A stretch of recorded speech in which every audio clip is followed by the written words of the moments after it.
കഴിഞ്ഞ ദിവസം ഡൽഹിയിൽ നിന്ന് ശ്രീനഗറിലേക്കുള്ള ഇന്ത്യ വിമാനം അപകടത്തിൽപ്പെട്ട സംഭവത്തിൽ കൂടുതൽ വിവരങ്ങൾ പുറത്തുവന്നു. വിമാനം ആടി ഉലഞ്ഞപ്പോൾ പൈലറ്റ് പാക് വ്യോമ അതിർത്തിയിൽ പ്രവേശിക്കാൻ അനുമതി തേടി. എന്നാൽ ലാഹോറിലെ എയർ ട്രാഫിക് കൺട്രോൾ ആവശ്യം തള്ളി. 227 യാത്രക്കാരുമായി പറന്ന വിമാനം ബുധനാഴ്ച രാത്രിയാണ് ആകാശ ചുഴിയിൽ വീണത്. നിങ്ങൾക്കറിയാം, ഇത്തരം ചുഴികൾ വലിയ അപകടമാണ്. പലപ്പോഴും ഈ വിമാനത്തിൽ യാത്ര ചെയ്ത ആളുകൾക്കറിയാം ഈ ചുഴിയിൽ വീണാലുള്ള പ്രശ്നം എന്താണെന്ന്. വിനീത വിജി കൂടുതൽ വിവരങ്ങളുമായി ഡൽഹിയിൽ നിന്ന് ചേരുന്നു. വിനീത, വിശദാംശങ്ങൾ. കാരണം ATC ലാഹോറിലെ എയർ ട്രാഫിക് കൺട്രോൾ നമ്മളോടുള്ള വിരോധം വെച്ചിട്ടാണോ ഈ പൈലറ്റിൻ്റെ റിക്വസ്റ്റ് തള്ളിക്കളഞ്ഞത്?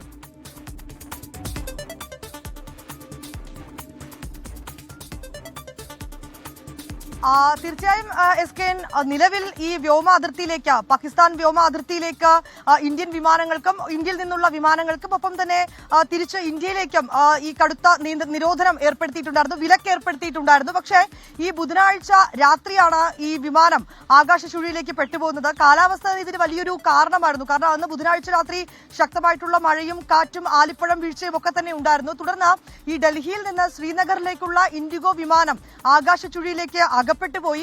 ഒപ്പം തന്നെ വിമാനം ആകാശത്തിൽ ആടി ഉലയുന്ന ഒരു ഘട്ടമുണ്ടായിരുന്നു. ഏതാണ്ട് 227 യാത്രക്കാർ ഈ വിമാനത്തിലുണ്ടായിരുന്നു. ഒപ്പം ഈ യാത്രക്കാരുടെ സുരക്ഷയ്ക്ക് തന്നെയാണ് ആ ഘട്ടത്തിൽ പൈലറ്റ് ഏറ്റവും വലിയൊരു പ്രാധാന്യം നൽകിയിട്ടുണ്ടായിരുന്നത്.